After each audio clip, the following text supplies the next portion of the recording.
वो माँ बाप उसके सामने होना चाहिए जिसने जन्म दिया। उसको खुशी होगी कि मेरे लड़के के दोस्त इतने अच्छे हैं, रात को आकर उन्होंने केक काटा, मेरे बच्चे का जन्मदिन मनाया, इतना आशीर्वाद देंगे जिसका वर्णन नहीं। और तुम रात्रि को केक काट रहे, गाड़ी की सीट पे 4-5 कुत्ते तुम्हें देख के खुश हो रहा है, पटक के जाएगा, खाएंगे। दूसरा कोई खुश नहीं हो रहा, 4 तेरे दोस्त और 4 कुत्ते।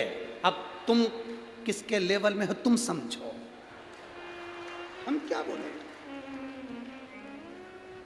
और 2-3 कुत्ते दूसरे मोहल्ले के वहीं से भौंक रहे, भौंक रहे, चिल्ला रहे कि हमारे मोहल्ले में केक कट रहा है, हमको छोड़ के जाना।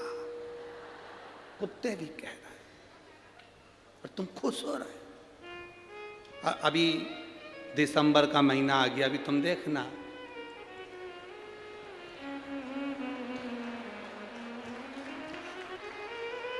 अभी तुम देखो,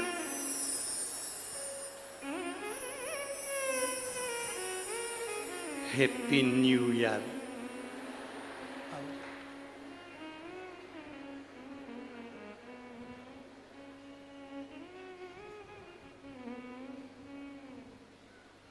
क्या कहें,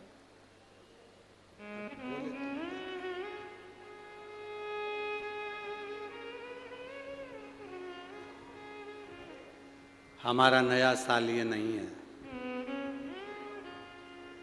हमारा नया साल चैत्र महीने का जो आनंद है, जिसमें मेरे राघव जी प्रकट होते हैं, वो नया वर्ष है, वो नया वर्ष। और अब की बार तो आप लोगों के चौगनी खुशी होना चाहिए कि हमारे भारत की भूमि के अवध के राजा 22 जनवरी को बैठ रहे हैं।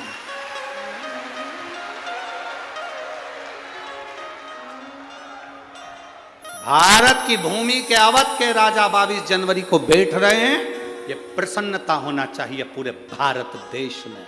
अपने अपने दरवाजे को सजा लो, रंगोलियां डाल लो। जब राम आए थे तो दीपावली मनाई गई थी, वो दिवाली 22 जनवरी को मनना चाहिए। अवध में राम बैठे, समझ लेना कि अब हमारा राजा बैठ रहा है इस भारत की भूमि को संभालने के लिए। सहज नहीं, बस अब उसको बैठने में देरी नहीं है। खूब खुशियां मनाओ, आनंद पाओ। हमने भी सोचा है 22 जनवरी को जब राम जी अवध में बैठेंगे तो कुबेरेश्वर धाम को भी दियों से, लाइटिंग से, रेजर लाइटिंग से खूब सज्जित किया जाएगा। खूब सुंदर सुंदर आयोजन कुबेरेश्वर धाम पर भी 22 जनवरी को। चरण कहाँ है? व्यर्थ के प्रश्न व्यक्ति को बर्बाद के ओर लेकर जाते हैं। बर्बादी की व्यर्थ के प्रश्न, कोई अच्छे प्रश्न हो ना तो कोई बात नहीं। अगर कोई व्यर्थ के प्रश्न करे तो फिर तो बेकार।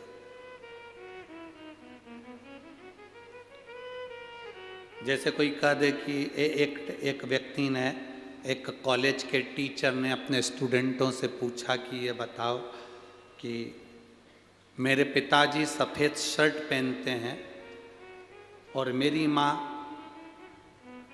सफ़ेद चावल बनाकर खाती है,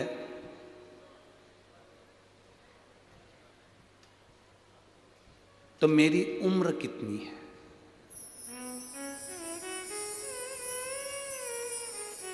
प्रश्न क्या है? प्रोफेसर ने, टीचर ने प्रश्न किया स्टूडेंट से, बच्चे से, मेरे पिताजी सफ़ेद शर्ट पहनते हैं और मेरी माँ सफ़ेद चावल पकाकर खाती है, बनाकर खाती है, तो मेरी उम्र कितनी है? बताओ स्टूडेंट, बताओ बच्चों। अब बच्चे चुप हो गए। उसमें से एक बच्चा खड़ा होकर बोला, सर आपकी उम्र 40 साल है। आपकी उम्र 40 साल है। सर खुश हो गए, सही निर्णय दिया आपने, सही उत्तर दिया। आप कैसे जानते हो कि मेरी उम्र 40 साल हो गई? उस बच्चे ने कहा सर हमारे पास में 3 घर छोड़ के एक लड़का रहता है, उसकी उम्र 20 साल है, वो आधा पगला है।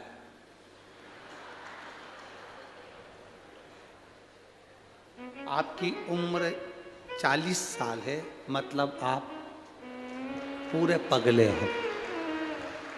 ये कोई प्रश्न है? ये कोई प्रश्न है कि पिताजी सफेद कुर्ता पहनते हैं, सफेद शर्ट पहनते हैं, माँ सफेद चावल खाती है, तो हमारी उम्र बताओ। अब ब्रह्मा जी ने भी ऐसी प्रश्न कर लिया भगवान विष्णु से, तुम्हारे ये शिवलिंग तुम्हारा पिताजी है, इसका सिर कहाँ है, इसका पांव कहाँ है, बताओ।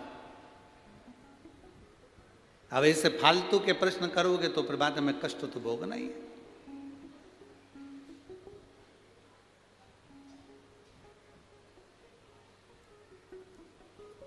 बहुत लोग संसार में से बहुत सारे लोग हैं जो बहुत व्यर्थ के काम कर रहे हैं और बहुत व्यर्थ की बातें करते हैं, बहुत व्यर्थ।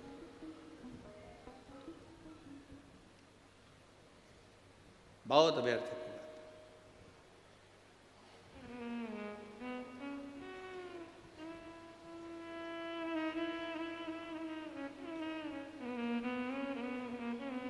अब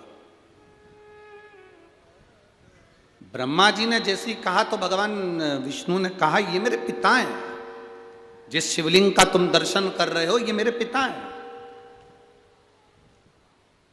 आपसे निवेदन है, जब शंकर के शिवालय में जाना, शंकर के मंदिर में जाना, शंकर के शिवालय में जब दर्शन करने जाना, तो ये सोचकर कभी मत जाना कि ये शंकर हैं, सोचकर ये जाना कि ये मेरे पिता हैं और मैं इनसे अपने दिल की बात करने के लिए जा। ये मेरे पिता हैं, इनसे मैं अपने दिल की बात, अपने हृदय की बात करने के लिए जा रहा हूं। ये मेरे पिता हैं।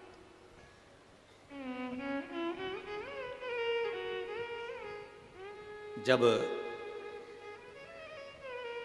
हम कथा में रोज कहते हैं ना कि जब कथा पूर्ण हो, आप लोग इतनी दूर से आते हो, 200 500 रुपये खर्च करके आते हो, समय निकाल कर इतनी दूर पहुंचते हो, बड़ी मुश्किल से ट्रैफिक में से निकल कर यहाँ पहुँचे हो, तो हम हमेशा कहते हैं जब आरती पूर्ण हो, कर्पूर गौरम हो, आरती होने के बाद भूमि को प्रणाम कर कर उसकी रज अपने हृदय से लगाकर उसको प्रणाम कर कर फिर जाओ। क्यों? शिव महापुराण की कथा में वेदव्यास जी लिख रहे हैं, भगवान शंकर स्वयं तुमरुका जी से कहते हैं, सुनो तुमरुका, जहां शिव महापुराण की कथा होती है, जब तक कथा चलती है शिव महापुराण की उस कथा में देवादिदेव महादेव कहते हैं मैं कैलाश के समेत वहां पर विराजमान रहता हूं, वहां मैं स्वयं हूं, मैं स्वयं वहां पर विराजमान हूं। जब हम कथा पूर्ण होती है, आरती पूर्ण होती है, कर्पूर गौरम करुणावतारम संसार सारम भुजगेंद्रहारम, जब हम बोलते हैं, प्रणाम करते हैं, भूमि को नमन कर कर रज लगा कर जाते हैं, तो जीवन का कल्याण कर देती है। जीवन का कल्याण। एक पत्र आया है,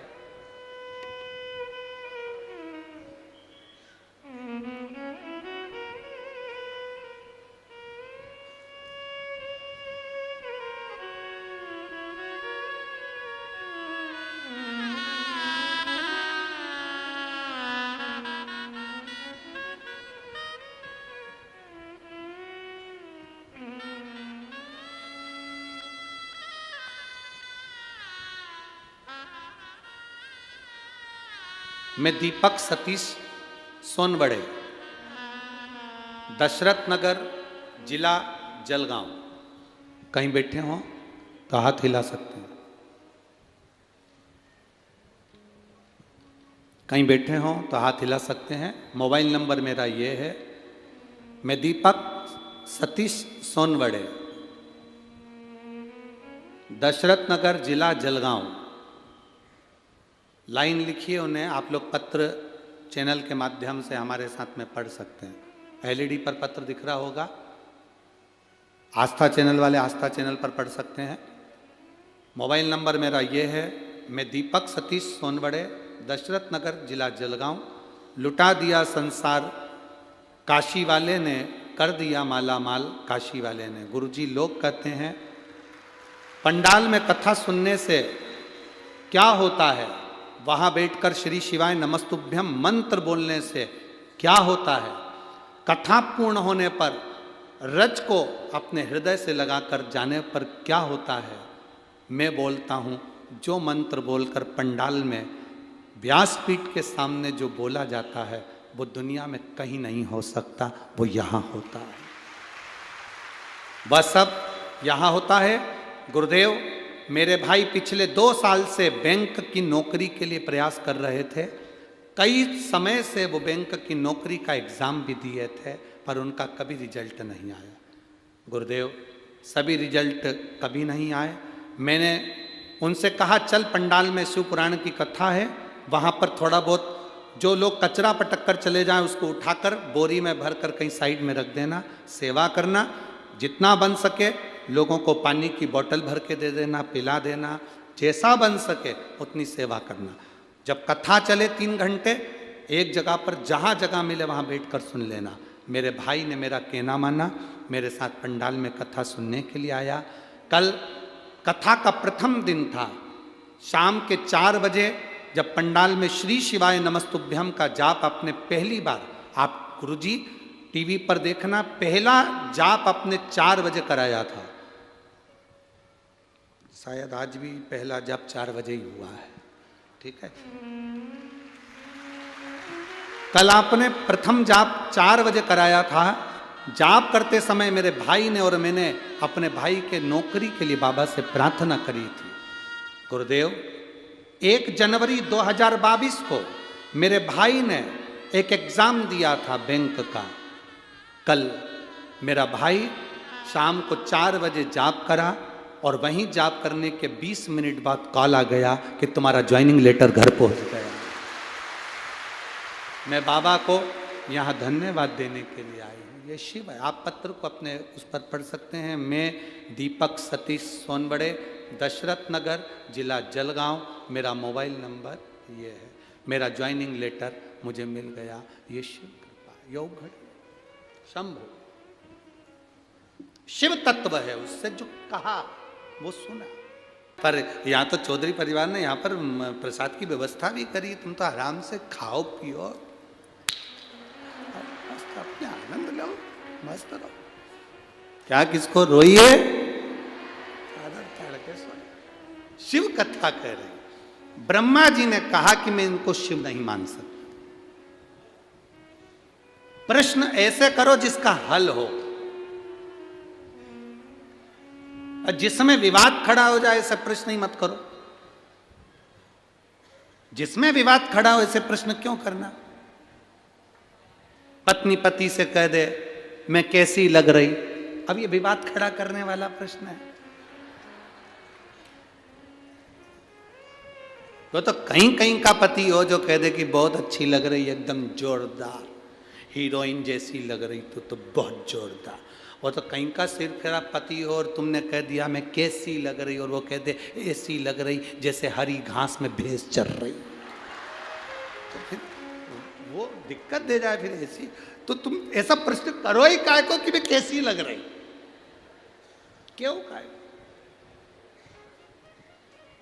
प्रश्न ही मत करो। ब्रह्मा जी ने प्रश्न किया कि ये तुम्हारे पिता हैं? भगवान विष्णु ने कहा मेरे पिता। अगर ये तुम्हारे पिता हैं तो इनका सिर कहाँ है, चरण कहाँ है? भगवान विष्णु ने कहा सिर कंकर कंकर में शंकर है। जहां पूरे शिवलिंग में तुम जहां देख लो वहां महादेव का सिर नजर आएगा, जहां देख लो वहां चरण नजर आएगा। तुम्हारा मन करे शिवलिंग में जहां तुम जानो वो सिर है, सिर है, और जहां तुम जानो वहां चरण। ये तो देखने वाले पर निर्भर करता है कि उसने क्या देखा है। ये देखने वाले पर।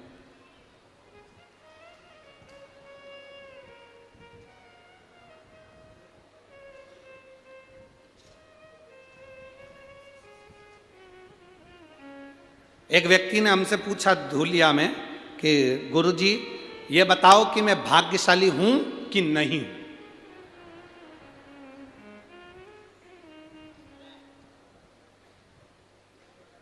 अब तुमसे कोई ये प्रश्न करे तो तुम क्या उत्तर दोगे, बोलो रे। अब वो प्रश्न कर रहा है कि गुरुजी मुझे बताओ मैं भाग्यशाली हूं कि नहीं हूं। हमने उस बच्चे से कहा, देख, भारत की भूमि पर जिसका जन्म होता है वो भाग्यशाली ही होता है।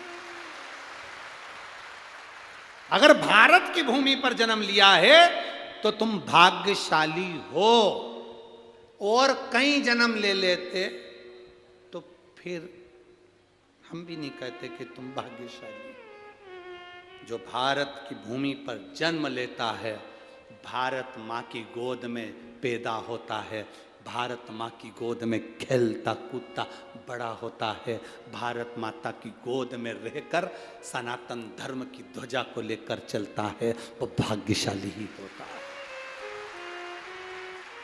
वो भाग्यशाली है जो भारत माँ की गोद में रहने के बाद भारत माता के गौरव को बढ़ा रहा हो, भारत माता के सनातन धर्म को आगे बढ़ा रहा हो।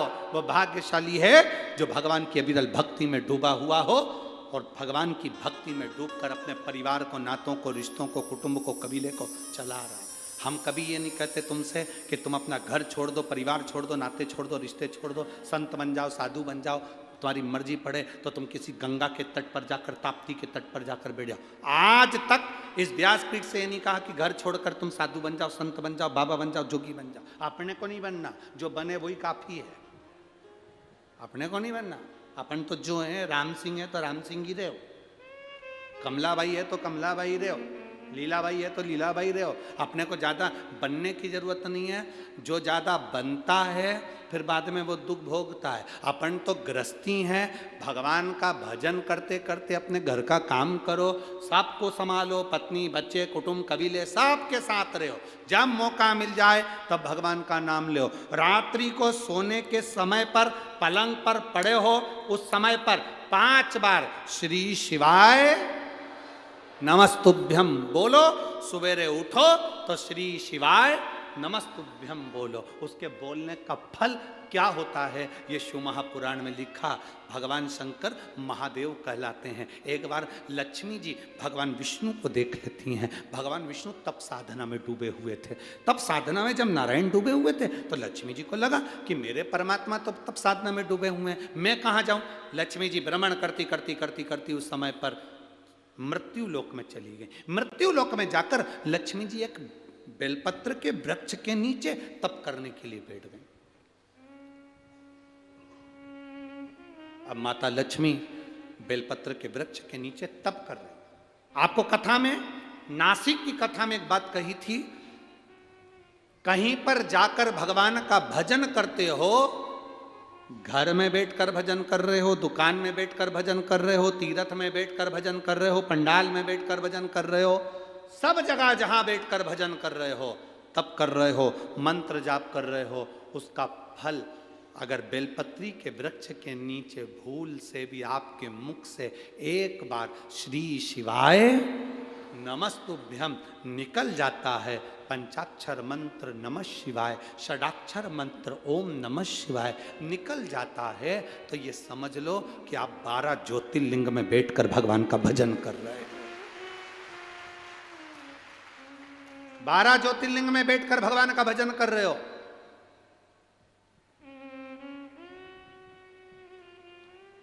बेलपत्री के वृक्ष का वो फल है।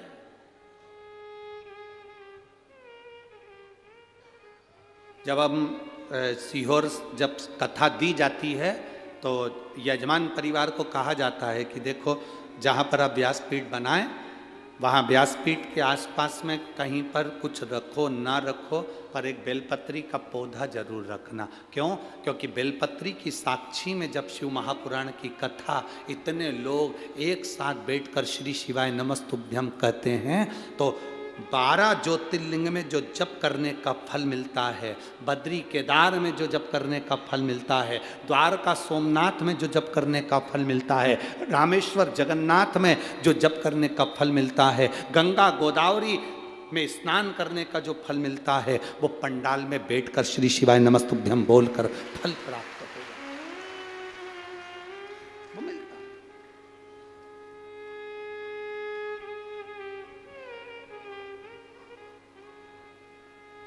शिव कथा कह रही है। लक्ष्मी जी जाकर बैठ गईं बेलपत्री के वृक्ष के नीचे। और माता लक्ष्मी जब बेलपत्र के वृक्ष के नीचे जाके बैठी, माता लक्ष्मी जब बेलपत्र के वृक्ष के नीचे बैठी तब करना प्रारंभ करा। अब तब लक्ष्मी जी को तो इतना स्मरण में नहीं था, उन्होंने केवल मंत्र का जाप करा, केवल मंत्र का जाप।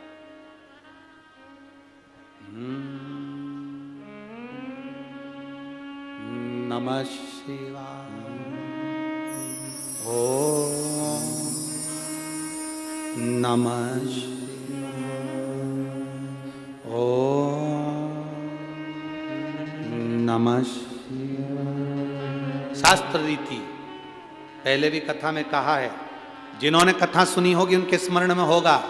स्त्री नारी जब भी नमः शिवाय का जाप करती है तो वो शुरू में ओम नहीं लगाती, शुरू में क्या बोलती है?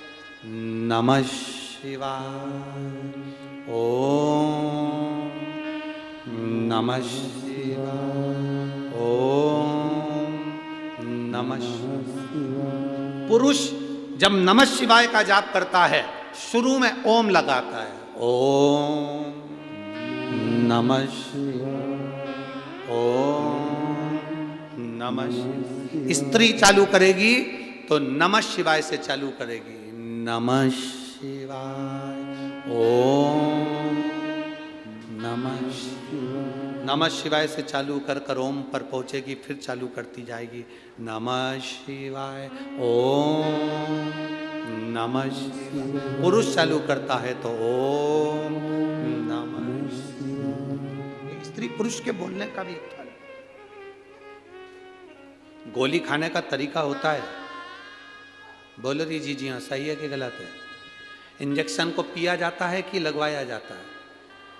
जम के तो बोलो, जम के। गोली को लगवाई जाती है कि खाई जाती है? खाई जाती है। और वो शीशी आती है दवाई की, उसको पिया जाता है कि खाया जाता है? पिया जाता है। सब दवाई का अलग अलग अंतर है। गोली को खाना है, इंजेक्शन को लगवाना है और दवाई को पीना है। मंत्र बोलने का भी तरीका है। जो माताएं कहती है हम शंकर के मंदिर जाते हैं, ओम नमः शिवाय का इतना जाप करते हैं, बाबा सुनता नहीं है, तुम डायरेक्ट ओम नमः शिवाय बोलती हो। दवाई खाने का तरीका है। कोई कोई दवाई दूध से लेना पड़ती है, कोई कोई दवाई पानी से लेना पड़ती है, कोई कोई दवाई मुंह में रख लो नहीं तो गुलिच जाए। ऐसी दवाई का तरीका है, उसी तरह मंत्र का तरीका है। जब माताएं शिव के मंदिर में बैठकर नमः शिवाय, ओम नमः शिवाय, ओम नमः, यहां से चालू कर कर जब चालू करती है तो शिव सुनता है। और जिन जिन को याद नहीं रहता तो हम उनसे कहते हैं फिर कुछ मत जपो, श्री शिवा नमस्तुभ्यं जप। लक्ष्मी जी ने जाप करना प्रारंभ करा। अब माता लक्ष्मी ने जाप करना प्रारंभ करा, जपते जपते भगवान विष्णु के नेत्र खुल गए, नारायण के नेत्र। कुबेर का ध्यान गया माता लक्ष्मी पर। लक्ष्मी जी कहीं मेरा कुबेर का खजाना तो वापस नहीं लेना चाहती?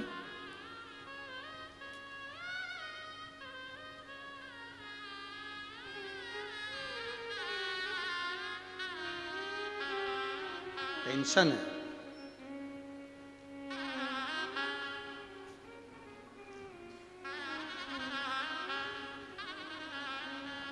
सारे देवताओं को भय रहता है। इंद्र को भय है मेरा सिंहासन ना चले जाए, कुबेर को भय है मेरा सिंहासन ना चले जाए, गरुण वरुण को भय है मेरा सिंहासन ना चले जाए। केवल एक देवाधिदेव महादेव एक ऐसे होते हैं जिनको सिंहासन का भय नहीं है। क्यों?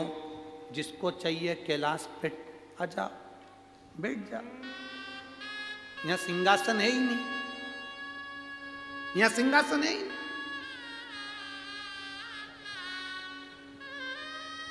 हमारे इतने सालों से हम कथा कर रहे हैं, पर हमारे जीवन की पहली ऐसी कथा है ये जलगांव की, जिसमें कोई सामने सिंहासन नहीं है किसी को बैठने के।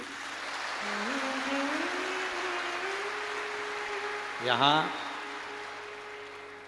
माननीय पालक मंत्री जी भी बैठे हैं, तो वो भी नीचे बैठे हैं।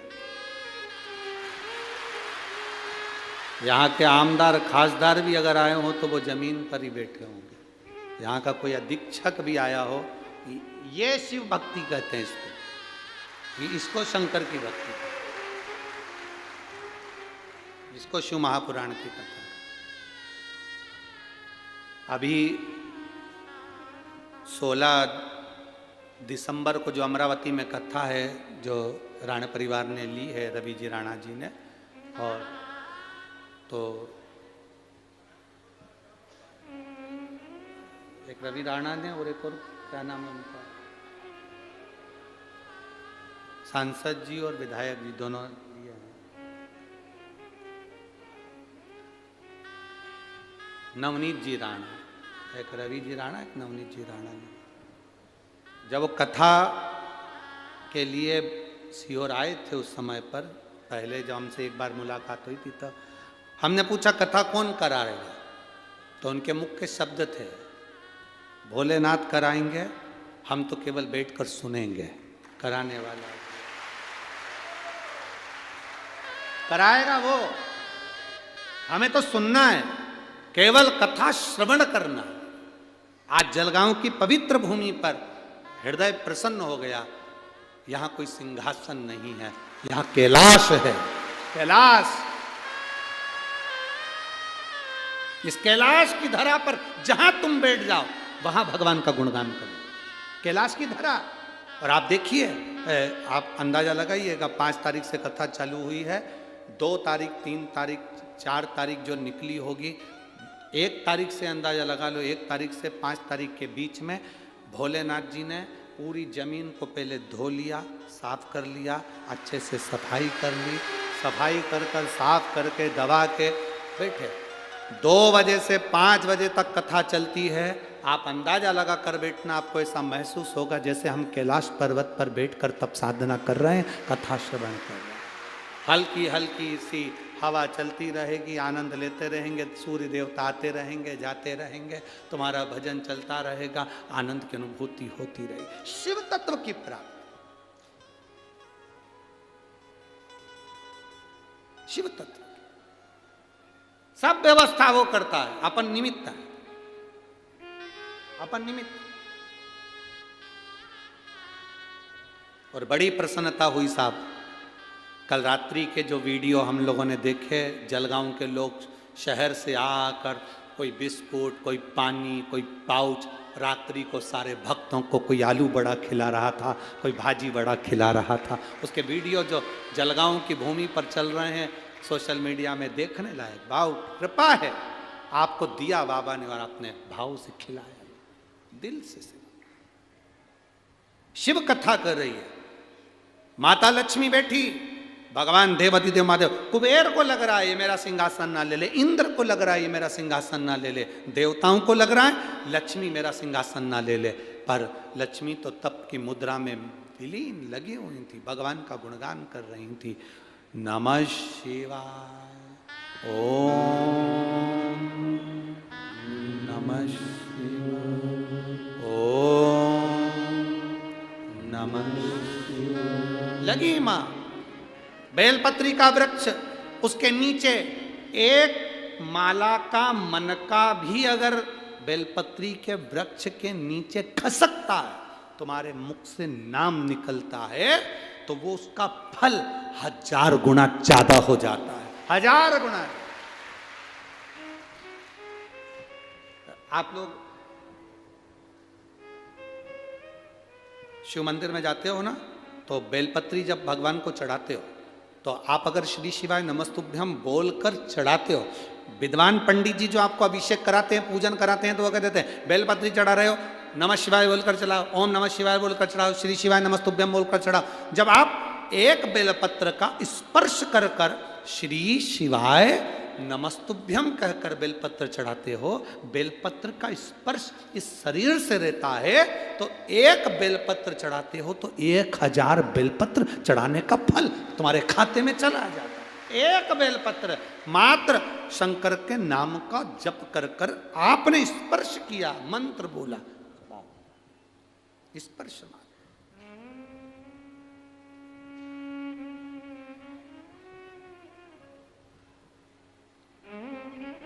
मात्र स्पर्श है।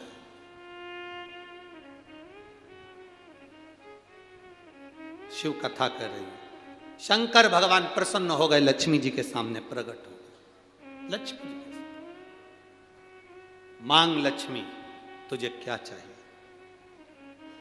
लक्ष्मी जी कहती हैं मैं तो मांगने के लिए तप ही ना करूं। कल कथा में कहा था जो मांग कर देते हैं वो देव कहलाते हैं, जो बिना मांगे दे देते हैं वो महादेव कहलाते हैं। महादेव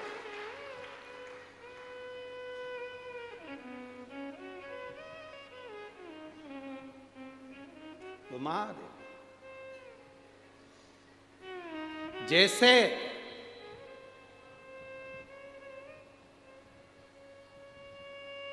घर में सब हो, मायके में सब हो और मां नहीं हो तो मायका कहलाएगा क्या?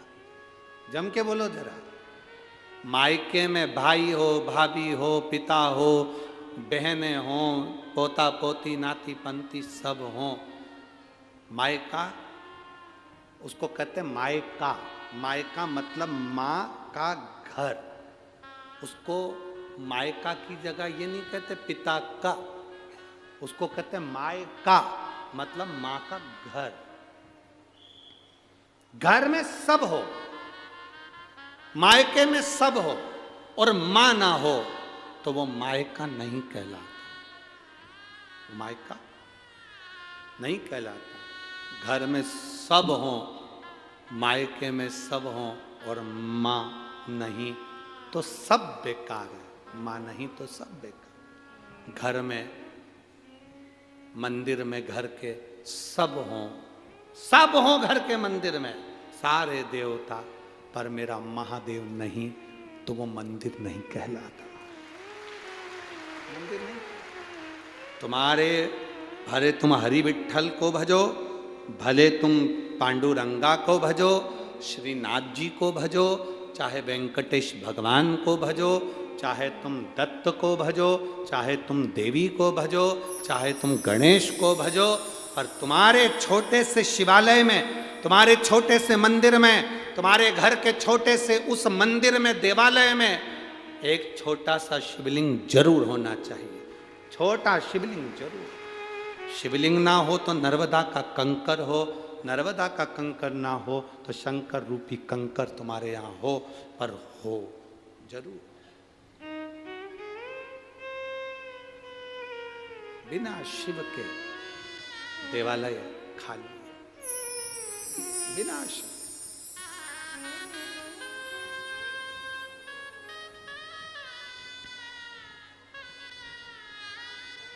बिना शंकर के सुना,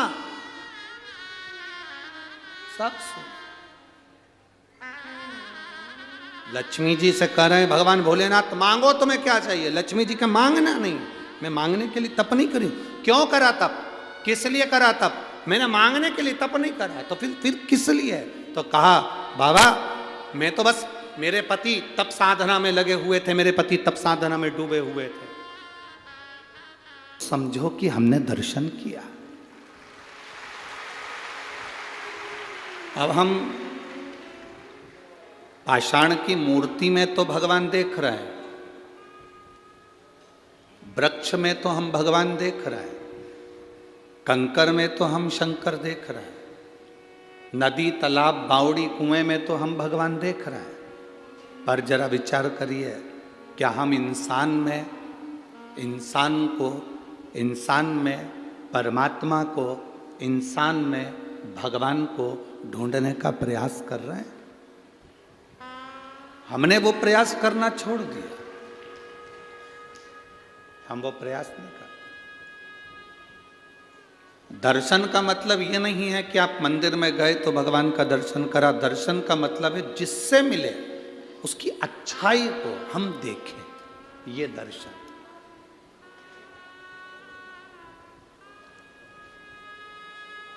शादी के पहले लड़की की कितनी अच्छाई हमको दिखती है। मेरी जिससे मैंने लड़के की शादी पक्की करी, बहुत अच्छी लड़की है, पढ़ी लिखी है, ज्ञानवान है, सब जानती है, सिलाई जानती है, कढ़ाई जानती है, बुनाई जानती है। अपन जाते हैं तो आदर करती है, पानी पिलाती, प्रणाम करती, नमन करती, सब उसमें इतना संस्कार भरा हुआ है कि बहुत अच्छी लड़की है। शादी के पहले हमने उस लड़की में बहुत सारे गुण देखे। शादी के पहले हमने उस बच्ची में बहुत सारे गुण देख लिए। फिर शादी के 2 साल बाद, 6 महीने बाद, 1.5 साल बाद ऐसा क्या हो जाता है कि जिस लड़की में तुमने इतने गुण देखे उसमें अवगुण ही अवगुण नजर आते। मेरा जितनी सासें बैठी हैं इनसे पूछना है, ऐसा बेटी में तुमने क्या अवगुण देख लिया? जिस लड़की में तुमने गुण ही गुण देखे फिर उसमें अवगुण क्यों देख रहे हो? और मेरा बेटियों से निवेदन है, जब तक शादी नहीं हुई थी तब आप कहते थे मेरी मम्मी बहुत अच्छी है, मेरी सास बहुत अच्छी है, फ़ोन लगाती है, बात करती है, अच्छे से व्यवहार करती है, मिलती है, जुलती है, सब अच्छे से बोलती चालती है, खूब खूब आशीर्वाद देती है। शादी के 1.5-2 साल बाद वो सास तुम्हें बुरी क्यों लगने लगती है? मेरी जलगांव की जीजियों, मेरे जलगांव के जीजाओं, मेरी बेटियों, मेरे बेटाओं और मेरी माताओं, एक बात का स्मरण आपके अंदर रखना। जब तक हम किसी से मिलते नहीं हैं तो ललकता बड़ी रहती है, मिलने के बाद वो ललकता समाप्त हो जाती है।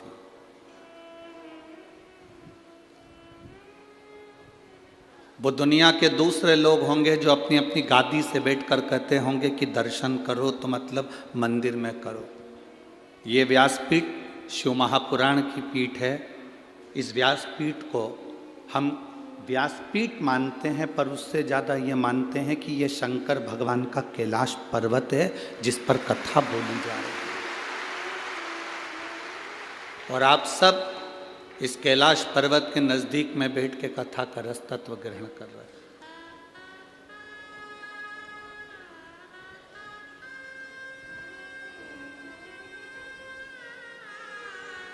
यहां जितने लोग रुकते हैं, कथा के पंडाल में जितने लोग रुकते हैं, मेरा चैनल वालों से, न्यूज़ वालों से, उनसे निवेदन है जब वो यहाँ से 7 दिन बाद जाएं तो उन रुकने वालों से उनके मन की बात पूछना कि 7 दिन जो कथा के पंडाल में रुके, उनको 7 दिन में एक ना एक दिन शंकर के आने का, शंकर के जाने का और शंकर की प्राप्ति का अनुभव हुआ कि नहीं हुआ, उनसे पूछो।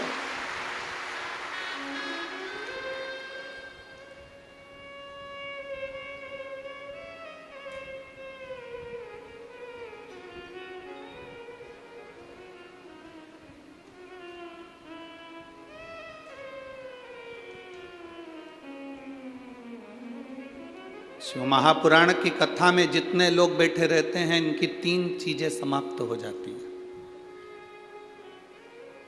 बहुत ध्यान से सुनना। शिव महापुराण की कथा में जो कथा सुनने के लिए आता है 7 दिन 5 दिन, उसकी 3 चीजें समाप्त हो जाती है कथा सुनने पर। पहला, उसकी भूख। घर पर जितनी भूख लगती होगी कथा के पंडाल में उतनी भूख नहीं लगती।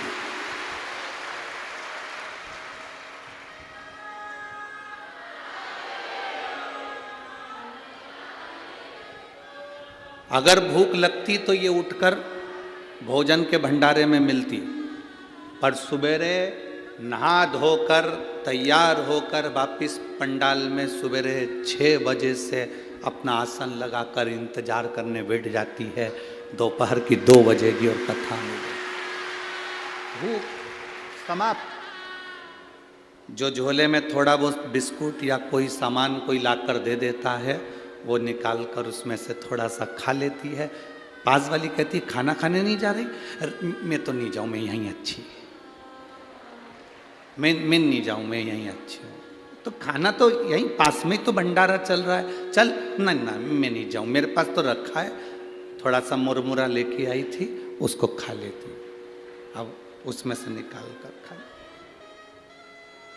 3 चीजें शिव महापुराण की कथा में जो 7 दिन 5 दिन रहते हैं उनकी 3 चीजें चली जाती है। भूख, दूसरा भोग, उसका भोग, कितनी भी आसक्ति में डूबा हुआ व्यक्ति हो।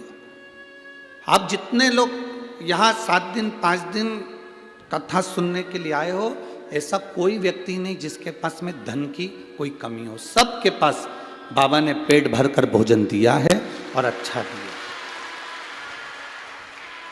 घर पर रहते हो तो कूलर चाहिए, पंखा चाहिए, हर 2 घंटे में चाय चाहिए, हर 2 घंटे में चाय चाहिए।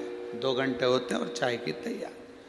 थोड़ी देर बाद फल चाहिए, पूरा पूरा डनलफ के गद्दे पे आराम चाहिए, क्योंकि कमर में थोड़ी डिस्क की प्रॉब्लम है, किसी को घुटने की प्रॉब्लम है, किसी को किसी चीज की प्रॉब्लम। वहां रहती तो 2-4 बार आइडेक्स लगा लेती पाँव में। अब यहाँ तो आधा किलोमीटर दूर तो गाड़ियाँ रुकी हैं और वहाँ से यहाँ तक पैदल धक्का खाती खाती आड़ी टेढ़ी जगह में चलती चलती चलती चलती यहाँ तक पहुँची है। और उसमें भी बस यहाँ ना तो कोई किसी को आदर दे रहा है कि साहब आओ बैठो, ना कोई किसी से कह रहा है कि जाओ साहब। यहाँ तो तुम्हारा दिल हो तो आ, और नहीं है मन तो जा। यहाँ तो दिल की बात है। भोग समाप्त हो जाता है, भोग समाप्त।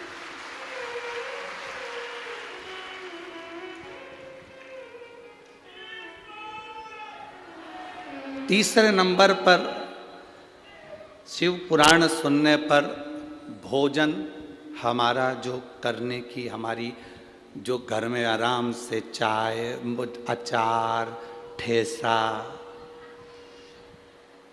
सिंगदाने की चटनी और पूरन पोली और आमठी और फिर सिमैया की खीर, ये सब जो तुम्हें 2-1 दिन में कुछ ना कुछ याद आ ही जाता है कि आज ये बना लो, आज वो बना लो, वो बना लो। 7 दिन में भोजन छूट जाता है। तुम्हारी रुचि से तुम नहीं खा पाते, जो भोले बाबा तुमको दे देता है वो खा लो।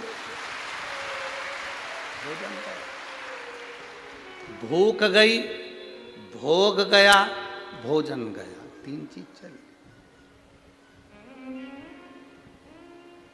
और जिसकी ये 3 चीजें कथा में चली जाए, समझ लो तुम्हें शिव को मिलने में देरी नहीं लगेगी। मिल गया, शिव मिलने में देरी नहीं है, फिर वो मिला। शंकर मिल गया। उसकी प्राप्ति का केंद्र बिंदु है भगवान की भक्ति।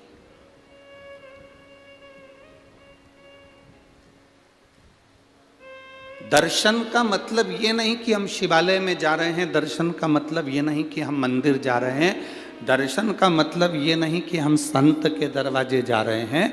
दर्शन का मतलब है जो हमारे पास में है, हमारी बहू हो, उसकी अच्छाई हमें जिंदगी भर देख रहे हैं। हमारी सास है, उसमें अच्छाई जिंदगी भर देख रहे हैं। हमारे बच्चों की अच्छाई जिंदगी भर देख रहे हैं। अपने रिश्तेदारों की अच्छाई जिंदगी भर देख रहे हैं। तुम जब अपनी आँख से अच्छा देखना चालू कर दो तो समझ लेना तुम्हें मंदिर जाने की जरूरत नहीं है, तुमने दर्शन प्रभु का कर लिया। बुरा जो देखन में चला, बुरा न मिलिया कोई।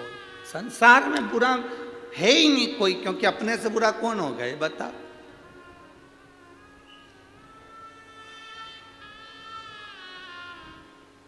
सांप काट लेता है तो उसका इलाज हो सकता है। बहुत ध्यान देना महाराज। बिच्छू काट ले तो उसका इलाज हो सकता है, कुत्ता काट ले तो उसका इलाज हो सकता है, जानवर काट ले तो उसका इलाज हो सकता है, पर इंसान इंसान को काट ले तो इलाज नहीं हो सकता।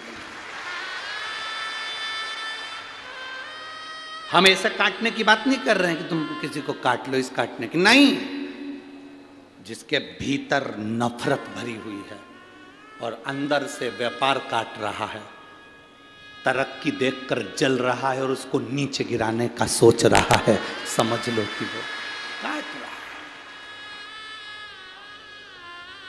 जितना जहर सांप के विष में नहीं है, जितना जहर बिच्छू के डंक में नहीं है, उससे ज्यादा जहर आज के आदमी के अंदर भराता चले जा रहा है, एक दूसरे को देख देख कर जहरीला होता जा रहा है। मेरी जीजियों, मेरी बहुओं से निवेदन है बेटा, मेरी बेटियों से निवेदन है, मेरी बहुओं से निवेदन है, मेरी बेटियों से निवेदन है, तुम्हारे घर में जितने सदस्य हैं, सास अपशब्द कहे ना बेटा, कभी बुरा ना मानिएगा। ससुर अपशब्द कहे ना, कभी बुरा ना मानिएगा। सास अपनी पूरी दौलत उठाकर अगर अपनी जेठानी को भी दे देना तो आंख में आंसू नहीं आना चाहिए। पूरी प्रॉपर्टी उठाकर किसी को दे दे तो रोना नहीं, क्योंकि भोलेनाथ पर भरोसा रखना, वो देकर जाए। बेटियों, ये कभी मत सोचना कि तुम्हारी सास ननन को स्नेह करती है, हमसे तो बात तक नहीं करती। जो घर में नई साड़ी आती है वो ननन को उठा कर दे देती है, कुछ आया तो ननन को उठा कर दे देती है, दे देने दो, तुम टेंशन मत लो। कई माताएं कहती हैं मेरा पति कमा कमा कर मरे जा रहा है और मेरी सास उठा उठा कर दिए जा रही है। ये जान लेना कि तुम्हारे पति का पूर्व का कोई कर्जा होगा, तो ये सब रिश्तेदार उसको निचोड़ निचोड़ कर लेकर जा रहे हैं। ये पूर्व का कर्जा होगा तुम्हारा, जो आज निचोड़ कर लेकर जा रहे हैं। इतना बड़ा दिल रखना, इतना बड़ा दिल रखना। सास किसी को उठाकर पूरी प्रॉपर्टी भी दे दे तो चिंता मत करना। नानी बाई के मायरे में कथा आती है, नरसिंह मेहता की भाभी ने पूरी जायदाद जय कुंवर बाई की अपने कर ली थी और नरसिंह मेहता और माणिक गौरी को धक्के देकर निकाल दिया। नरसिंह मेहता की पत्नी को धक्के देकर निकाल दिया, नरसिंह मेहता को धक्के देकर निकाल दिया। और नरसिंह मेहता की जो भाभी थी उसने पूरी प्रॉपर्टी अपनी कर ली, पूरा सोना चांदी हीरा पन्ना सब अपना कर लिया, बाद में इनको धक्के मारकर निकाल दिया। जरा विचार करना, जिसको धक्के मारकर निकाला था वो नरसिंह मेहता रोते रोते शंकर जी के मंदिर में गया था। अगर आपने नानी बाई का मायरा सुना होगा तो उसमें लिखा है, नरसिंह मेहता रोते रोते शिव जी के मंदिर में गया था। नरसिंह मेहता सांवरिया का भजन करता था, सांवरिया का पूजन करता था, सांवरिया की भक्ति करता था, पर जिस समय उसे घर से निकाला तो वो शंकर के मंदिर में गया। शिव मंदिर में जाकर शंकर के शिवलिंग से लिपट कर रोता रहा, आंख से आंसू बहते रहे, मुख से कुछ कहा नहीं। संसार के लोग उससे कहते हैं जो तुम्हारी सुनता ही नहीं है। तुम्हारे को दुख आया, परिवार वालों से कहा, परिवार वाले क्या कर लेंगे? तुम्हारे ऊपर कष्ट आया, तकलीफ आई, परिवार वाले क्या कर लेंगे? तुम्हारे जीवन में तकलीफें बढ़ी, कष्ट बढ़ा, परिवार वालों से कहा, क्या कर लेंगे? आपने अपना दुख उसको सुनाया जो कुछ नहीं कर सकता। अगर ये दुख जैसे नरसिंह मेहता ने शंकर जी के शिवलिंग का स्पर्श कर कर गले लगकर उसको सुना दिया तो देवाधिदेव महादेव ने नैया पार लगा दी, उसने नैया पार कर दी।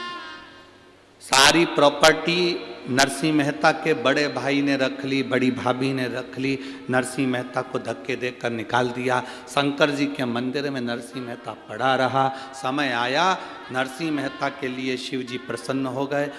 दुनिया का पहला संत था जो मरा नहीं था, सात शरीर बैकुंठ गौलोक धाम तक गया था, शंकर जी के साथ भगवान का दर्शन करने गया था। दुनिया का पहला संत नरसिंह मेहता था। क्या दिया भगवान भोलेनाथ ने? सारी दुनिया का धन दौलत संपदा सब भोलेनाथ ने नरसिंह जी को दे दी, सांवरिया जी के कहने पर। अब इसके पास में, माणिक गौरी के पास में, धीरे धीरे नरसिंह जी के घर में धीरे धीरे मकान, जमीन, जायदाद सब बढ़ गई। सास उसको दे गई थी, दे दे। उसको कुछ मिल गया था, मिल जाए। तुम्हारे पास में 5 बीघा जमीन है, 5 एकड़ जमीन है, तुम्हारे बड़े भाई के पास में 10 बीघा जमीन है, 20 बीघा जमीन है, 10 एकड़ जमीन है, चिंता मत करना। तुम जितनी परमात्मा ने तुमको दी है उसमें इतने खुश होकर जीना कि वो 10 एकड़ वाला भी सोचे कि नहीं होने पर इतना खुश कैसे।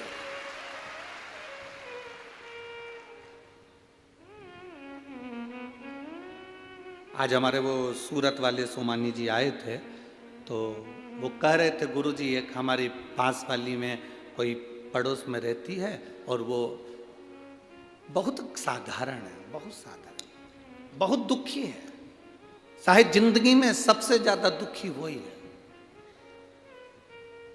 उसने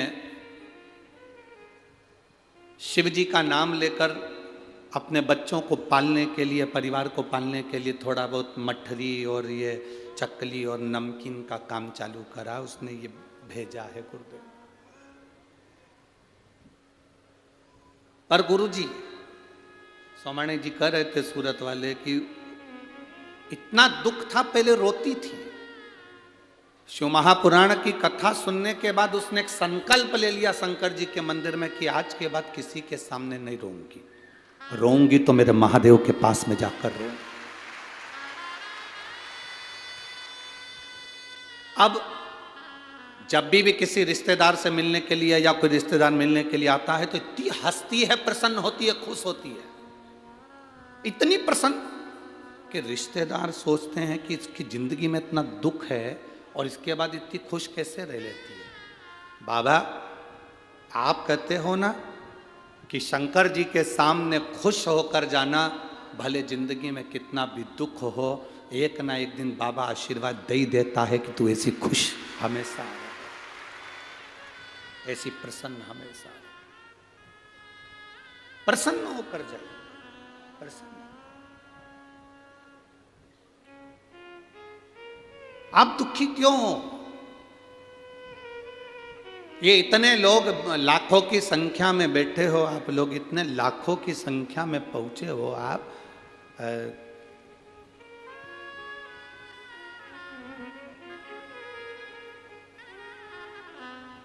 कल सरकारी आंकड़े के हिसाब से 4 से 5 लाख लोग कल की कथा में, पहले दिन की कथा में पहुंचे थे। 5 लाख लोग कल की कथा में पहुंचे थे और आज उससे ज्यादा यहां पहुंचे हो। आप जरा अंदाजा लगाइएगा आपके दुख का कारण क्या है, आप क्यों दुखी हो। उसका दुख का केवल एक कारण है कि आप दूसरे से आस लगाए। और यहां शिव पुराण कहती है, आशाइक राम जी से दूजी आशा छोड़ दे, नाताइक राम जी से दूजा नाता तोड़ दे, और साधु संगे राम रंगे अंग अंग रंगिए, और जाई विधि राखे राम। आप आस दूसरे से लगाए।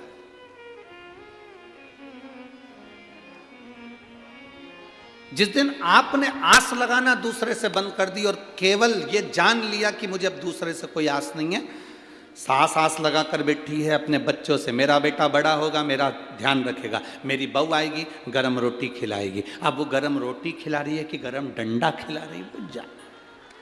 आस ज्यादा लगा ली थी इसलिए ऐसा हुआ।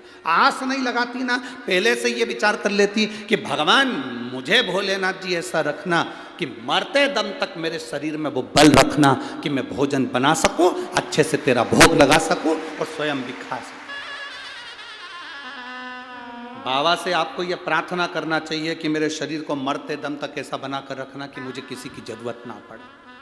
पर तुम आस लगा कर बैठी हो, मेरी बहू आएगी मुझे गरम रोटी देगी, मेरी बहू आएगी ऐसा होगा, मेरा बेटा ऐसा करेगा, पोता ऐसा करेगा, रिश्तेदार ऐसा करेंगे। घर में शादी आई तो मन में आ गया मेरे मायके वाले मायरा इतना सारा लेकर आएंगे, इतना मायरा लेके आएंगे, और मालूम पड़े 4 साड़ी लेकर आ गए तो दिल टूट गया। क्यों इतनी आस लगा कर बैठे हो दूसरे से?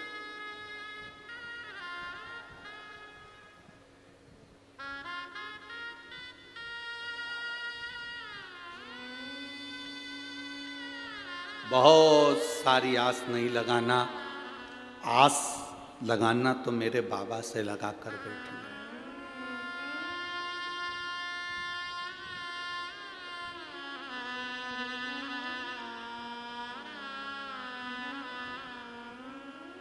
कुंडलियां, जितनी पत्रिका आप दिखाते हो, जितनी कुंडली आप दिखाते हो, बताने वाला कितना भी विद्वान होगा हम उसको प्रणाम करते हैं, मना नहीं, पर बताने वाले की कुंडली फेल हो सकती है, दिखाने वाले की पत्रिका फेल हो सकती है, पर यह पक्का है कि महादेव की कृपा कभी फेल नहीं हो सकती। महादेव की कृपा कभी फेल नहीं।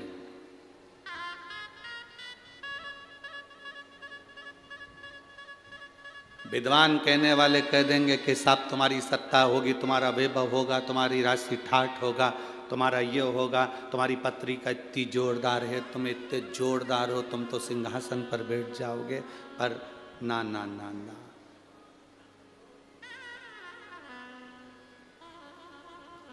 घड़ी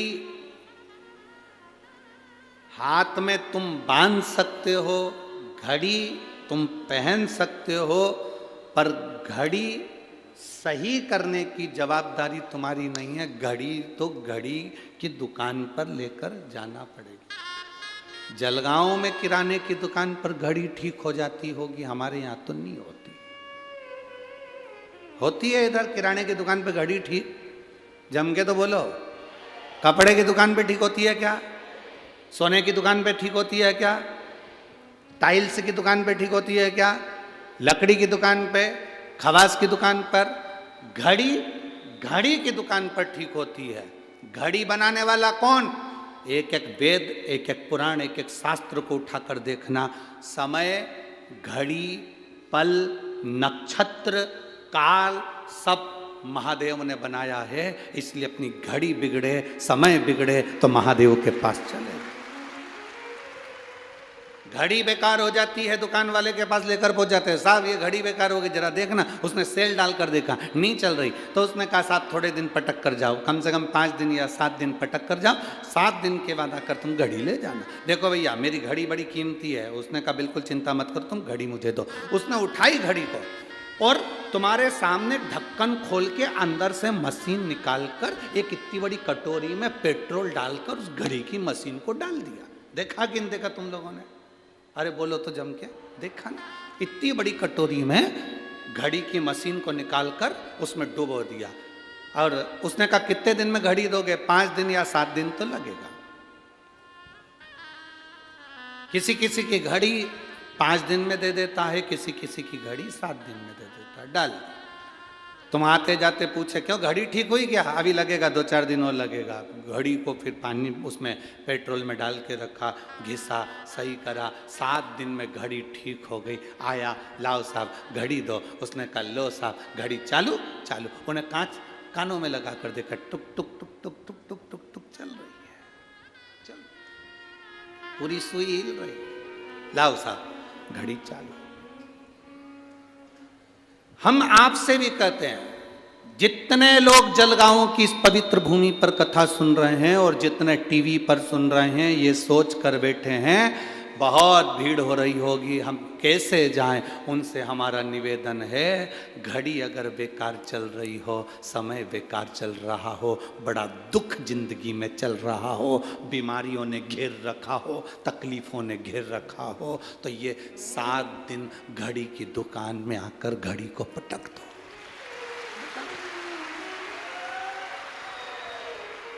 7 दिन ये घड़ी की दुकान में घड़ी को पटक दो। 7 दिन तक इस आत्मा को, शरीर को, चित्त को, वृत्ति को, मन को पटको। हाँ, किसी किसी की घड़ी 7 दिन में ठीक हो जाए, किसी की 5 दिन में। जलगांव वालों को 7 दिन मिले हैं। अमरावती में 16 तारीख से दिसंबर 16 यहाँ कथा पूर्ण होगी। 11 तारीख को, 16 तारीख को अमरावती में प्रारंभ हो जाएगी दोपहर में 1 बजे से 4 बजे तक। वहाँ 5 दिन अम्बेश्वर अम्बा विदर्भ की सुंदर शिव महापुराण की कथा वहाँ पर प्रारंभ हो जाएगी अमरावती में।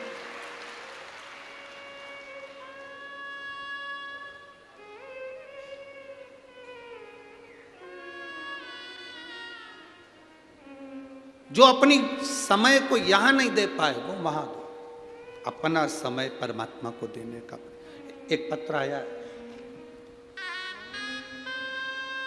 शकुंतला गोले,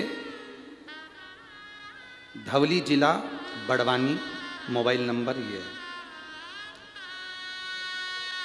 मैं बाबा का क्या वर्णन करूं, मेरी शादी को 16 साल हो गए थे।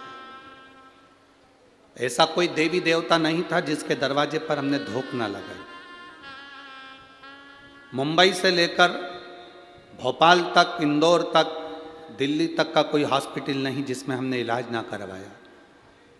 बाबा ने हमको बहुत दिया और हमने इलाज में पैसा भी खूब लगाया, पर संतान का सुख नहीं हुआ। 16 साल निकल गए। किसी देवता पर विश्वास करने का मन ही नहीं करता था, क्योंकि इतनी सारी गोदी हमने भरवा ली थी, झोलियां भर। किसी ने कहा पशुपतिनाथ का व्रत करो, एक सफेद आंकड़े की जड़ रजस्वला धर्म के 7वें दिन तुमरुका जी का नाम लेकर, तुमरुकेश्वर महादेव को कहकर 21 बार घुमाकर लाल धागे में कमर में नंदी के पास खड़े होकर शिव का दर्शन करते हुए बांध लो।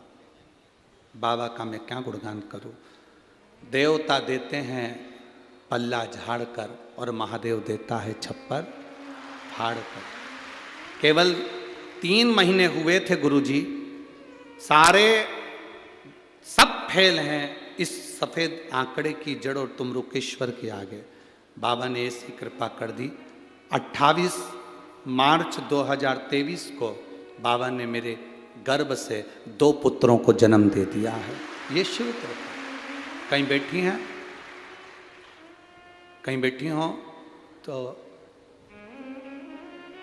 आप यहीं का पत्र है। बच्चे लेकर आए हैं क्या कोई साथ में? नहीं लाए, ठीक है, बधाई आपको बहुत बहुत। बच्चों का मैं फोटो लगा रही हूँ गुरुजी, आप लोग टीवी के माध्यम से ये दोनों बच्चों को देख सकते हैं।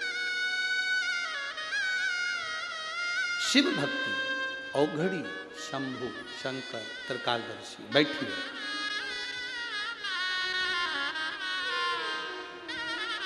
इतनी जल्दी हिम्मत नहीं हारना हमको। हम संसार के आगे जाकर रोते हैं ना, तो संसार वाले आंसू नहीं पोंछ सकते।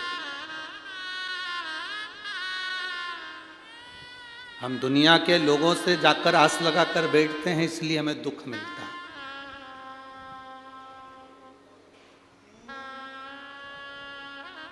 हम दुनिया से आस लगाए ना, इसलिए दुख मिला। और इस पत्र में उस बेटी ने लिखा कि आखिरी बार जब सब दूर से आस खत्म हो गई, तब मैंने भगवान शंकर का पशुपति व्रत किया, उस पर विश्वास किया, आस लगाई।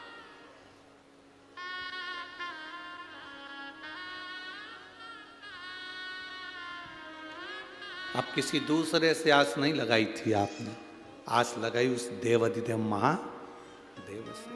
आस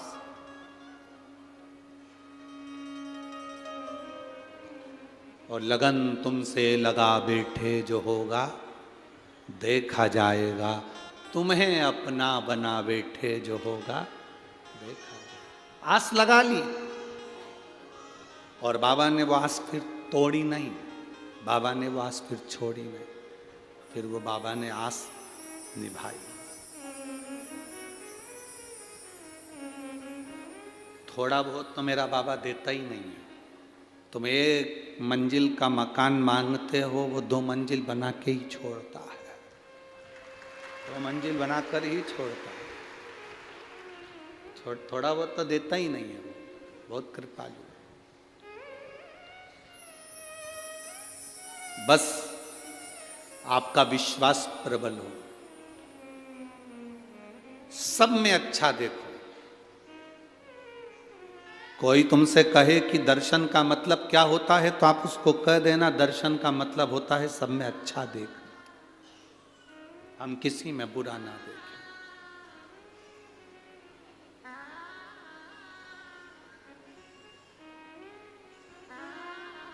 वो कहते हैं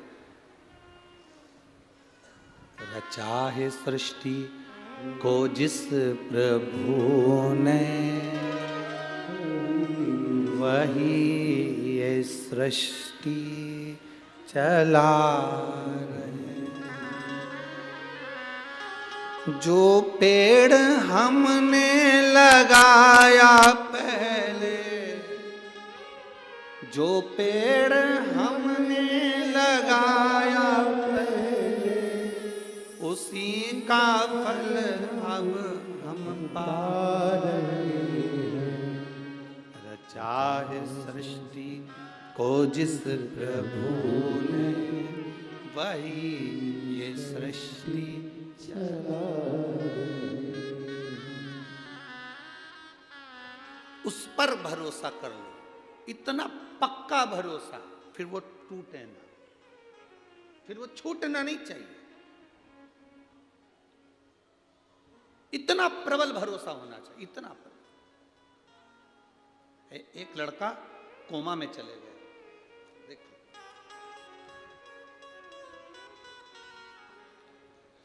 मेरा नाम कांता संजय बागुल है, मैं जलगांव की निवासी हूं। मेरा मोबाइल नंबर ये है, कहीं बैठी हैं हाथ हिला सकती हैं अगर कहीं बैठी हो। मेरा नाम कांता संजय बागुल है, मैं जलगांव की निवासी हूं। मेरा मोबाइल नंबर ये है, कहीं बैठी हो तो हाथ हिला सकती हैं, कहीं पर बैठी हो तो हाथ हिला सकती हैं। मेरा नाम कांता संजय बागुल है, मैं जलगांव की निवासी हूं। मेरा मोबाइल नंबर ये है। मैं कहना चाहती हूं कि बाबा की कृपा क्या है।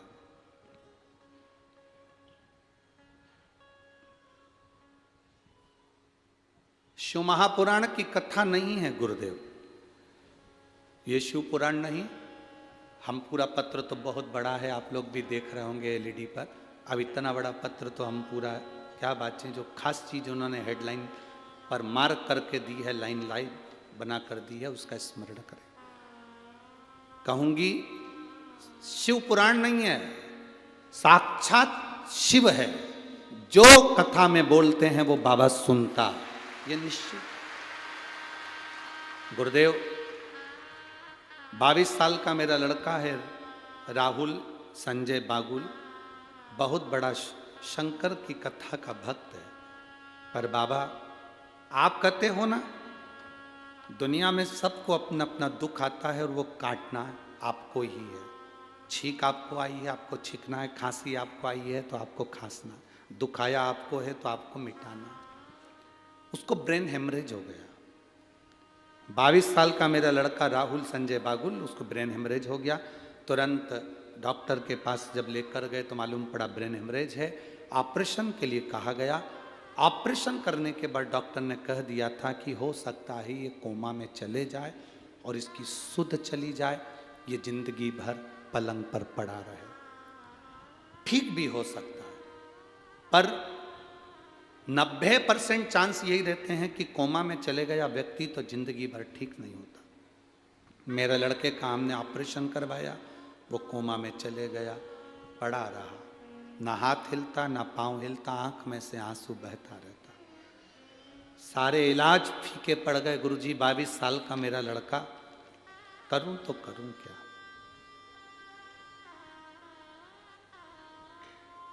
स्वयं डॉक्टर कह रहा है। अब ये डॉक्टर क्यों कहेगा, जरा विचार करिए। स्वयं डॉक्टर कह रहा है, मेरी पत्नी कोई सीहोर वाला महाराज है, उसकी कथा सुनती है। स्वयं डॉक्टर कह रहा है, मेरी पत्नी कोई सीहोर वाला महाराज है, उसकी कथा सुनती है। आप अपने बच्चे को अब घर ले जाओ, इतने दिन तक कब तक पटक के रखोगे, घर पर सेवा करो। हम उसे 10 दिन बाद घर पर लेकर आ गए। उसके कानों में डॉक्टर के कहने से हमने हेडफोन लगाया, शिव महापुराण की कथा टीवी पर चलाई, उसको हेडफोन लगाकर सुनाते रहे।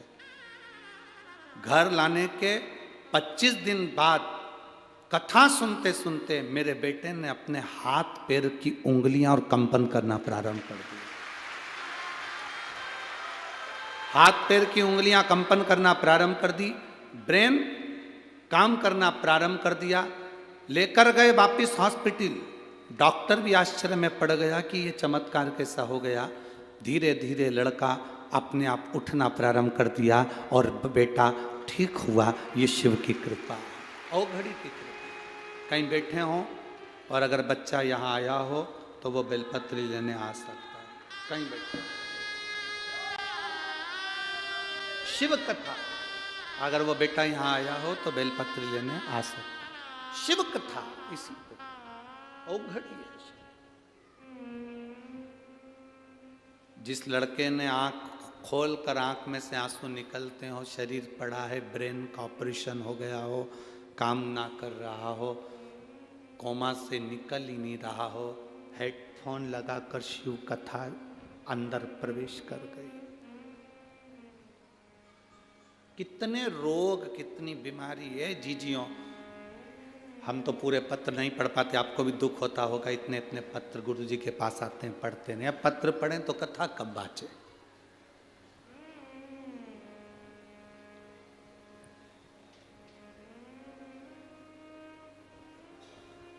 इतने पत्र पढ़ेंगे तो कथा कब बाचे। ढेर सारे पत्र आप लोगों के आते हैं, सब यहीं छोड़कर जाते हैं। लोगों को दुख भी होता है, इतने सारे पत्र गुरुजी छोड़ जाते हैं, करें क्या उसका। हम भी प्रयास कर रहे हैं जल्दी से जल्दी अब एक ऐसा, जितने पत्र हैं इन पत्रों को पढ़ा जाए। हम पूरा न पढ़ पाए तो बिठले सेवा समिति से एक ऐसा चैनल चालू करेंगे जिस चैनल पर इस पत्र को पढ़कर सुनाया जाएगा मोबाइल नंबर समेत। जल्दी से जल्दी हम भी प्रयास करें इन पत्रों को आप तक पहुंचे, आपके पत्र का भाव जनमानस तक पहुंचे। उसमें 15 से 20 मिनट प्रवचन का क्रम रहेगा और उसमें पत्र पढ़ दिए जाएं। आपके पत्र आप तक पहुंचे कि आपकी जिंदगी में शिव ने क्या करा है। विथ मोबाइल नंबर समेत आप जाएं, पता करें उसके जीवन में क्या बदलाव आया, उसके जीवन में क्या। और मेरा विश्वास करता है यहाँ जितने कथा में आए हो ना, आपके भी पत्र एक ना एक दिन किसी व्यासपीठ पर जरूर पहुंचेंगे, ये पक्का। वो शंभु है, ओघड़दानी, त्रिकालदर्शी, कैलाशी, अविनाशी, शिव कहते हैं उसको। हम किसी का भविष्य नहीं लिख सकते क्योंकि हमारा भविष्य तो खुद उसने लिखा है। हम किसी का भाग्य नहीं बता सकते क्योंकि हमारे भाग्य में क्या लिखा वो उसको मालूम है। ना हमारे पास बेल है, ना भविष्य है, ना हम भाग्य बताने वाले हैं। हम तो इतना जरूर कहते हैं कि बस हम उसके भरोसे हैं, तो आप भी उसके भरोसे हो जाओ। आप भी उसके भरोसे। दूसरे के आगे जाकर नहीं रोना, दूसरे से जाकर कभी दुख की बात नहीं करना। लोग हंसेंगे, ये दुनिया में रोती फिरती है, दुनिया में रो रही है। पहले तो खूब फूली फिरी, पहले तो खूब अपशब्द कहती थी, अब रो रही है। ना,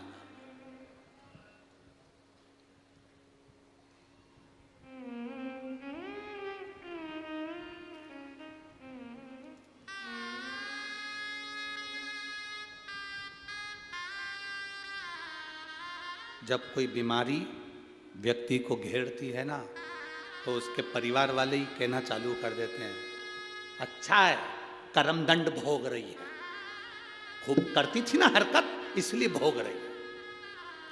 शिव महापुराण की कथा कहती है, तुम्हें किसी के कर्म को बखानने का हक मेरा महादेव नहीं देता है। मेरे महादेव ने तुम्हें किसी के कर्म को बखानने का हक नहीं दिया। आप दूसरे को कह रहे हो कि अच्छा है भोग रही है, उसने ऐसा करा इसलिए। हो सकता है आपको भोगना पड़ जाए, फिर दूसरा कहेगा तो अच्छा लगेगा। ना कहिए, बल्कि भगवान भोलेनाथ जी से एक लोटा जल चढ़ाकर प्रार्थना करो, मेरे 3 घर छोड़कर कोई रहता है, उसके यहाँ पर बीमार है, मेरे बाबा मेरा आज का चढ़ाया हुआ जल उसके पति को ठीक कर दे, उसकी पत्नी को ठीक कर दे। एक बार शिव महापुराण की कथा में पहले कहा था, 1 लोटा जल हफ्ते में आप 1 लोटा जल भगवान को अपने लिए मत चढ़ाया करो। 1 लोटा जल हफ्ते में जो हमारी भारत की बॉर्डर पर खड़े हुए भारत के सैनिक हैं उनके लिए चढ़ाया। भारत की बॉर्डर पर खड़ा हुआ सैनिक के लिए 1 लोटा जल चढ़ना चाहिए। ये भारत की रक्षा में लगने वाला स्वास्थ्य कर्मी, चाहे डॉक्टर हो, चाहे पुलिस हो, चाहे कोई हो, वो अपनी सेवा देता है। कहीं ना कहीं किसी ना किसी रूप में उसकी भी जनहानि होती है। कोरोना जैसी महामारी में जब अपने रिश्तेदार अपने को छोड़ दिए, तब वो पोछा लगाने वाले, झाड़ू लगाने वाले, गरीब बड़े जो हॉस्पिटल में झाड़ू पोछा करते हैं, उन्होंने हमको दवाई खिलाई और हमारा उपचार किया। उनके लिए एक लोटा जल चढ़ना चाहिए। सारे लोग अपने अपने घर में थे। पुलिस का एक एक व्यक्ति रोड पर तैनात था कोरोना काल में। वो भी किसी का पति था, वो भी किसी का बाप था, वो भी तो खड़ा रहा। डॉक्टर अपना काम, नर्स अपना काम कर रही थी। कोई हॉस्पिटल से नर्स या डॉक्टर नहीं चले गए थे। उनके लिए भी एक लोटा जल होना चाहिए। अपने लिए दुनिया जीती है, हम दूसरे के लिए तो जीना सीखे। मेरे शंकर भगवान दूसरे के लिए जिए। अगर खुद के लिए जिए होते तो अमृत पीते, पर सबके लिए जिए इसलिए विष पी गए और महादेव कहला गए। स्वयं खा लेना सुकृति है, छुड़ाकर खा लेना विकृति है, और बांट कर खाना ये मेरे भारत देश की संस्कृति है। अपने लिए तो दुनिया जीती है साहब, स्वयं के लिए जिए तो क्या जी।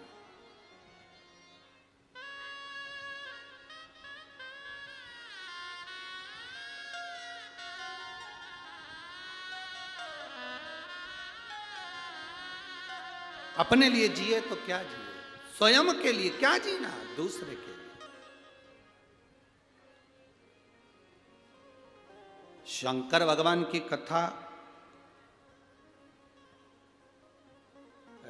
आज कोई कह रहा था, गुरुजी आपकी कथा बहुत महंगी होती होगी, आपकी कथा बहुत महंगी होती होगी।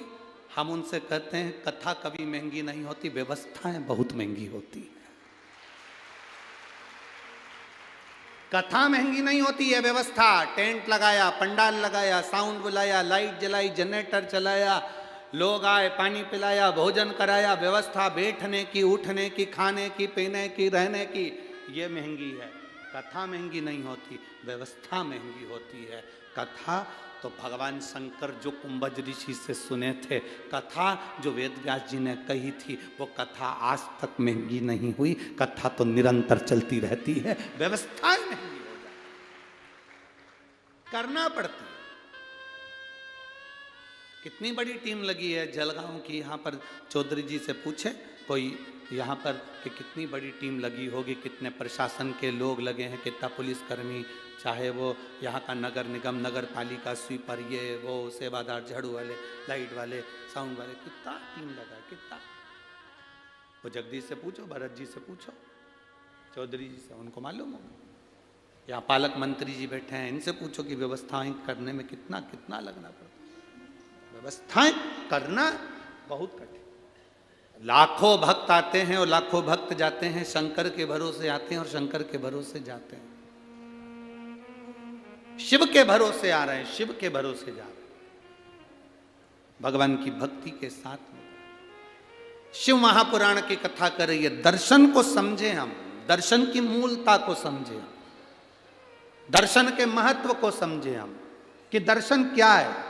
दर्शन वो नहीं कि हम, दर्शन की मूलता वो नहीं है कि हम मंदिर में गए और दर्शन कर लिया। दर्शन की मूलता वो नहीं कि हम कहीं गए संत साधु का दर्शन कर लिया। दर्शन की मूलता वो नहीं कि हम तीर्थ गए और दर्शन कर लिया। दर्शन की मूलता वो है कि हम भगवान के उस स्वरूप को संपूर्ण जनमानस में देखें। भगवान के उस स्वरूप को संपूर्ण जनमानस, भगवान के स्वरूप को हम संपूर्ण जनमानस में देखें, वो दर्शन। महाराज, चप्पे चप्पे में है झांकी भगवान की, कोई सूझ वाली आंख ही पहचान।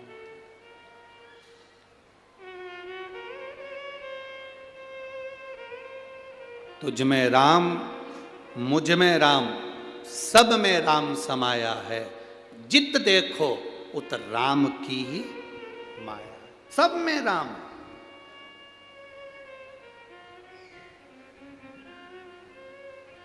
अब एक बात आपसे पूछें, ए जलगांव की जीजियों, उत्तर दोगी क्या? जम के तो बोलो जरा, दोगी ना? ठीक है।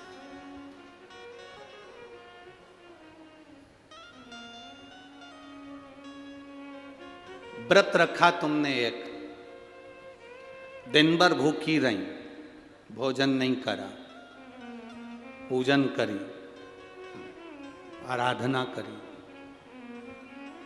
कीर्तन करा, और घर में जितने लोग रह रहे हैं उनसे 24 घंटे झगड़ा करा, तो तुम्हें पूजन का फल मिल जाएगा क्या? जम के तो बोलो जरा, नहीं मिलेगा। अब एक बात आपसे और पूछें, उत्तर देते जाना है।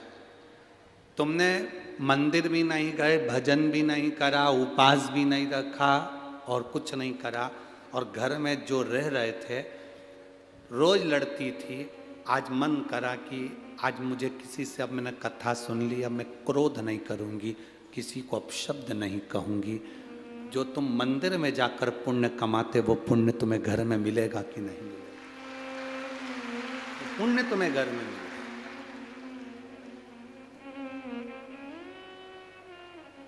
एक पक्षी शाम ढलते ढलते अपने घर आ जाता है, बोलो आता है कि नहीं आता? तुम्हारे दरवाजे के बाहर आवारा कुत्ता भी घूमता रहता है, तो रात होने पर अपने ओटले पर आ जाता, अपने घर के बाहर आ जाता। पशु,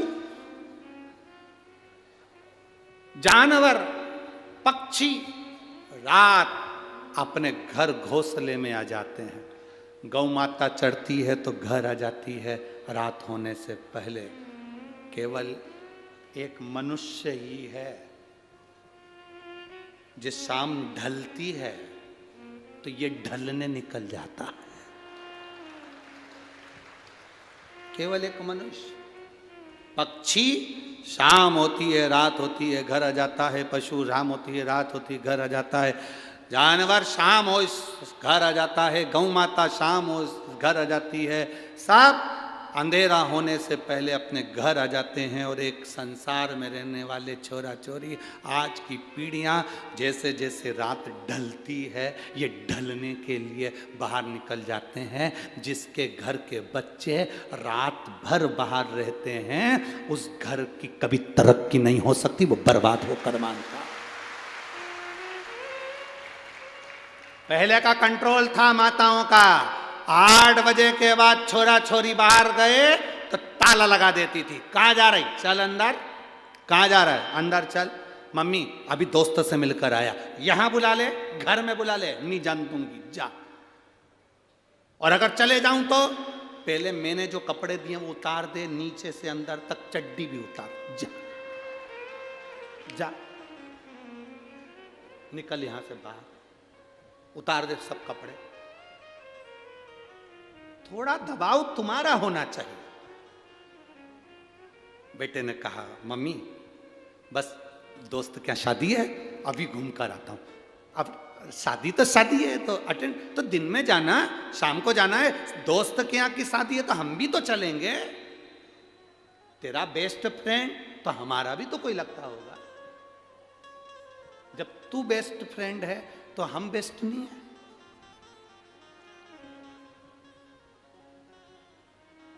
घर में माँ बाप हैं और नए नए लड़का लड़की रोड पर गाड़ी के बोनट पे केक रख के हैप्पी बर्थडे टू यू मना रहे हैं। गाड़ी के बोनट पर, गाड़ी की सीट पर केक काट रहे हैं। दुख होता है। 1-2 जगह तो हमने गाड़ी खड़ी कर कर पूछा, जा रे आशीष पूछ किया, जिसका केक कट रहा है गाड़ी के ऊपर, पूछना इसके बेचारे के मम्मी पापा नहीं है क्या, अनाथ है? क्योंकि गाड़ी के बोनट पर, गाड़ी की सीट पर उसी का केक कटता है जिसके सब मर गए रे, सब मर गए। अनाथ है बेचारा, उसका केक रोड पर काट रहा है। नहीं तो घर में माँ बाप की साक्षी में